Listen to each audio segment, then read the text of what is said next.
Hello students. हम start करते हैं क्लास 11th के चैप्टर नंबर 4 जिसका नाम है physical education and sports for CWSN। CWSN क्या होता है कि children with special needs, like दिव्यांग जो होते हैं वो क्या होते हैं, चिल्ड्रन विद स्पेशल नीड्स। ठीक है, तो ये चैप्टर हम स्टार्ट करते हैं। इसका फर्स्ट टॉपिक है adaptive physical education. Adaptive physical education होता क्या है कि वो फिजिकल एजुकेशन जो डिसेबल स्टूडेंट्स के लिए यूज़ किया जाता है। सेकंड है हमारा AIIMS of adapted physical education. ठीक है, अडेप्टेड फिजिकल एजुकेशन का एम क्या है? इस अडेप्टेड फिजिकल एजुकेशन की अगर बात करें तो इसका यही एम है कि जो स्पेशल स्टूडेंट्स होते हैं या स्पेशल चाइल्ड्स होते हैं उनका जो फिटनेस है, चाहे मैं बात करूँ फिजिकल फिटनेस की, मोटर फिटनेस की, फंडामेंटल स्किल्स की, डांस स्किल्स की, जितनी भी उसकी उनकी स्किल्स हैं और गेम्स हैं उनके लिए उन्हें भी सेम फैसिलिटीज़ जो हैं प्रोवाइड की जाए अडेप्टिव फिजिकल एजुकेशन के। तो अडेप्टिव फिजिकल एजुकेशन का फर्स्ट ऑब्जेक्टिव है थ्रो मेडिकल चेकअप। जब भी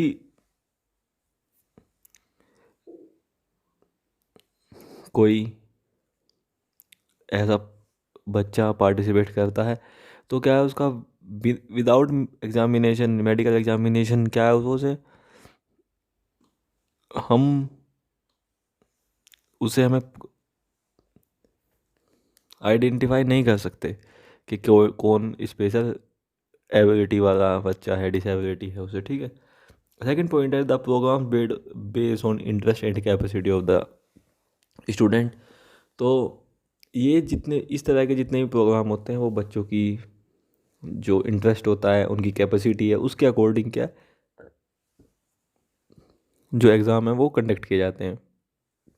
नेक्स्ट है आपका इजी एनवायरनमेंट।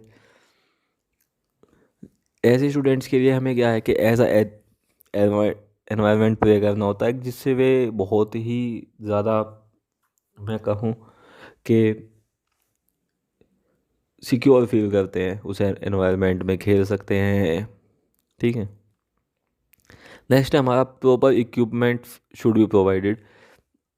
तो जितने भी उन्हें जैसे भी उन्हें इक्विपमेंट्स की ज़रूरत होती है, लाइक कलर बॉल्स है, कैचिंग के लिए, थ्रोइंग के लिए, थ्रो के लिए एक बड़ी बॉल की उन्हें नीड होती है, तो उनकी साइज़ के, उनकी शेप के, उनके कलर और वेट के अकॉर्डिंग क्या है कि जो स्टूडेंट्स का लेवल है उसके अकॉर्डिंग उन्हें इक्विपमेंट्स प्रोवाइड कराए जाते हैं।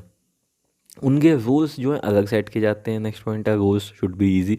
रूल्स अलग सेट किए जाते हैं अकॉर्डिंग टू उनकी कैपेसिटी, उनका इंटरेस्ट। नेक्स्ट है teaching strategy based on students level.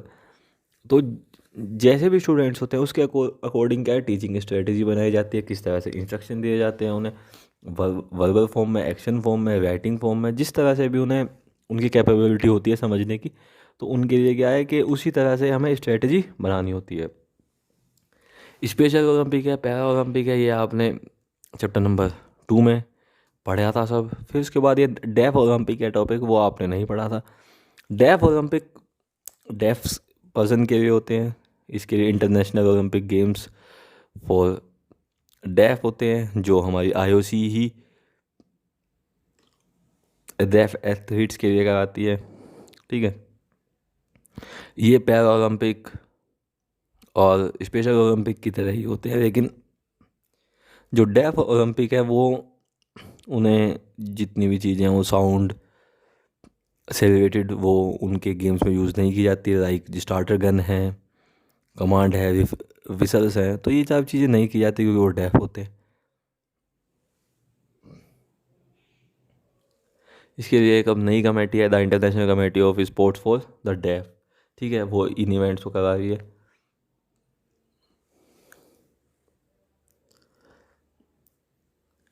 अब तक डेफ ओलंपिक जो हैं, summer deaf Olympic total 36 cities ने कराए हैं जो 21 कंट्रीज़ में हैं,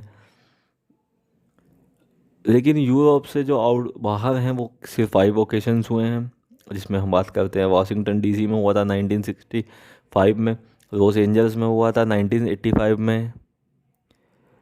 ठीक है, तो इसी तरह से 5 हुए। और जो लास्ट समर गेम्स हुए वो हुए टर्की में, जो। अब बात करते हैं कि कॉन्सेप्ट क्या है इंक्लूसिव एजुकेशन का।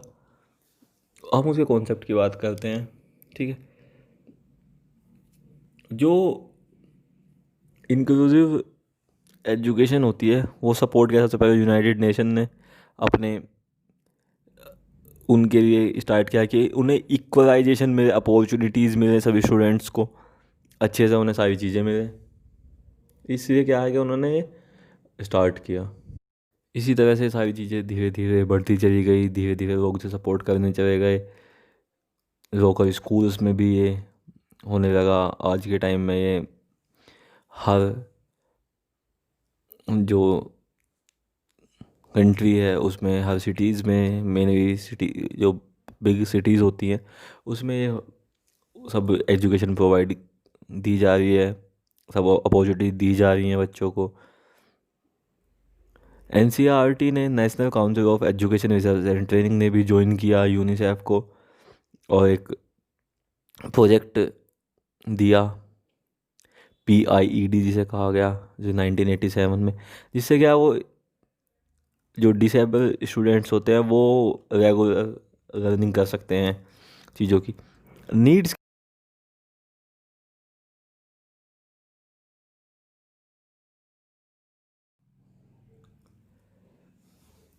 ये फर्स्ट नीड है इसकी, जिससे कि सारे स्टूडेंट सेम कैटेगरी में अपनी चीज़ें को पढ़ सकें, सारी चीज़ों को पढ़ सकें। ठीक है, ठीक है। उसके बाद जितने भी ये ग्रोइंग बॉडीज़ हैं, ये सब चीज़ें क्या ऑटोमेटिकली जब इंक्लूसिव सेटिंग होती है तो उन्हें अपॉर्चुनिटीज मिलती है रिलेशनशिप डेवलप करने की, फ्रेंडशिप की, सोशल स्किल्स की, पर्सनल पर्सनल प्रिंसिपल्स की, कंफर्टेबल लेवल आ जाता है उनमें, सारी चीज़ें हो जाती हैं। क्लास रूम का जो एनवायरनमेंट है वो उनके अकॉर्डिंग होता है।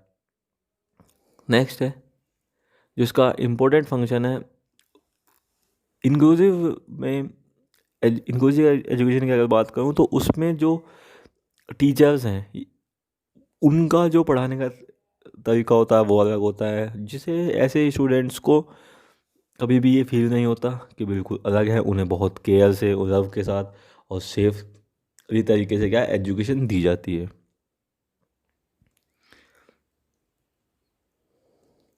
नेक्स्ट पॉइंट, नेक्स्ट टॉपिक हमारा few measures of implementing inclusive education. तो कुछ मेजर्स थे जो इम्प्लीमेंट हुआ है इंक्लूसिव एजुकेशन के। फर्स्ट था RTE। RTE है राइट टू एजुकेशन, ये सब सिटीजन ऑफ इंडिया के लिए है। तो इसमें स्टेट और सेंट्रल गवर्नमेंट ने इसमें सबको पूरा दिया कि को हर इंसान को, हर बच्चे को, चाहे वो नॉर्मल है चाहे वो स्पेशल नीड है, राइट है एजुकेशन का। नेक्स्ट एक नई पॉलिसी आई थी इन हुई 2005 में, NCF। तो उसमें जितने भी स्टूडेंट हैं तो उन्हें ये स्पेशल स्टूडेंट्स के लिए अलग सेक्शन दिए गए, एक सेक्शन और मैक्सिमम बेनिफिट्स जिसमें ऐसे एरियाज़ में उन्हें मिल सकें। तो इस तरह की चीज़ें बनाई गई। और इसमें जो टीचर्स की जो प्रिपरेशन है वो भी अकॉर्डिंग टू रूल प्लान होने, डिफरेंट तरीके से प्लान होनी चाहिए। सारी चीज़ें डिसेबल पर्सन्स के लिए उनके एनवायरनमेंट के अकॉर्डिंग होनी चाहिए, कम्युनिटी के अकॉर्डिंग होनी चाहिए। फोर्थ पॉइंट है आपका कि जो ये पूरा एजुकेशन है वो फ्लेक्सिबल होनी चाहिए, इसमें रिफ्लेक्ट मेथड होने चाहिए, मटेरियल रिफेक्टिव होना चाहिए, जिससे कि सारी चीज़ें कवर हो सकें। आपका इस चैप्टर का लास्ट टॉपिक है role of various professionals for children with special needs. इसका मतलब क्या बनता है कि कुछ रोल्स हैं जो स्पेशल नीड्स में वाले जो स्टूडेंट्स हैं वो उनके अंदर प्रोफेशनल तरीके से कैसे यूज़ होते हैं। फर्स्ट है स्पेशल एजुकेशन काउंसलर। तो स्पेशल एजुकेशन काउंसलर क्या होता है कि जिसमें ये सारी, वो हमें एजुकेशन के बारे में, जिनके बच्चे डिसेबल हैं उनके उनके यहाँ जाकर, उन्हें नहीं पता कि क्या आरटीई है, मतलब इन सारी चीज़ों को ऐसे भी फैमिलीज हैं नहीं पता होता, तो उनके पास उनकी काउंसलिंग कर कर उन्हें उनके इंटरेस्ट के अकॉर्डिंग क्या है स्कूल प्रोवाइड करता है, फील्ड्स प्रोवाइड करते हैं। इसके बाद है next occupational therapist. Occupational therapist उन्हें किस ऑक्यूपेशन में जिसमें उनका इंटरेस्ट होता है उसके अकॉर्डिंग किस तरह की जो